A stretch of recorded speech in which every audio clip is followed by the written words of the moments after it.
Hi, இன்னைக்கு நம்ம Biochemistry Bitsல Reasoning Out Questions Series Episode 16. Why does phenylketonuria cause intellectual disability? இந்த question answer பண்றதுக்கு முன்னாடி phenylketonuria என்னன்னு தெரிஞ்சுக்கலாம். So it is an inborn error of metabolism where phenylalanine hydroxylase அப்படிங்கிற enzyme deficient இருக்கு. அந்த phenylalanine hydroxylaseங்கிறது என்ன பண்ணும் அப்படின்னு பார்த்தீங்கன்னா phenylalanine டைரோசினா கன்வெர்ட் பண்ணும். இது வந்து நார்மல் ரியாக்ஷன். அதே இந்த ரியாக்ஷன் நடக்கல அப்படின்னு பார்த்தீங்கன்னா இந்த ரியாக்ஷனால phenylalanine to tyrosine conversion நடக்காது. இந்த என்சைம் டெஃபிஷியன்ட் இருந்ததுன்னா phenylalanine accumulate ஆகும். அதுதான் இந்த phenylketonuria. இப்போ இதுல எதனால intellectual disability வருது? So literature searchல நமக்கு 3 different reasons கிடைக்குது. So first reason அப்படின்னு பார்த்தீங்கன்னா large neutral amino acids transporter competition. So excess phenylalanine நமக்கு தெரிஞ்சிச்சு phenylalanine நிறைய accumulate ஆகுதுன்னு. Excess phenylalanine will block the entry of tyrosine and tryptophan into the brain because of this particular transporter competition. Phenylalanine competition ஜாஸ்தியா இருக்கும்போது அதுதான் உள்ள போகும். இந்த large neutral amino acids tyrosine tryptophan போகாது. அதனால என்ன ஆகுது?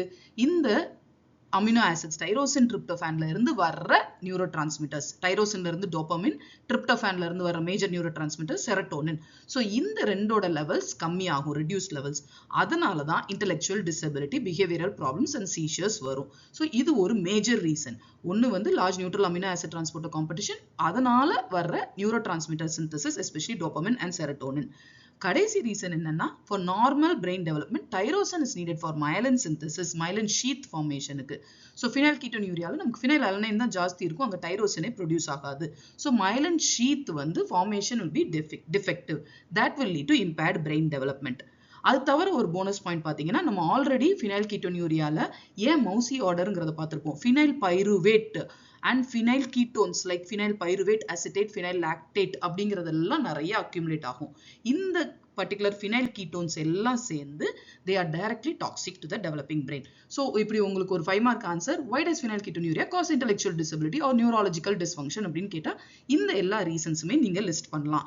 So to summarize, reduced brain uptake of tyrosine and tryptophan because of the large neutral amino acid transporter competition, அதனால neurotransmitters dopamine and serotonin synthesis reduced and myelin synthesis reduced, and also phenyl ketones அப்படிங்கிற alternate pathwaysல form ஆகிற intermediates ஆலையும் there is toxicity to the developing brain.